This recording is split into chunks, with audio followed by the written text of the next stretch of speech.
उत्तरान्वितायै नमः ॐ कामेश्वरप्रेमरत्नमणिप्रतिभनस्तन्यै नमः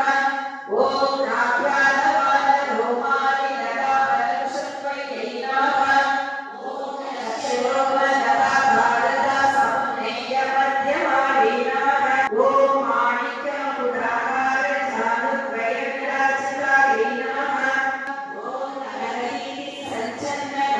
नवनीतिसञ्चन्ननवञ्चलतमोगुणायै नमः ॐ महालावण्यसेवदये नमः अनात्मवैभवायै नमः ॐ पट्टभूतसर्वायुधवनस्थितायै नमः ॐ सात्वै नमः ॐ सरचन्द्रनिवारणायै नमः ॐ सातोदयै नमः ॐ शान्तिमध्यै नमः ॐ निष्कलायै नमः ॐ शान्तायै नमः ॐ निष्कामायै नमः ॐ निर्वक्त्रवायै नमः ॐ नित्यमुक्तायै नमः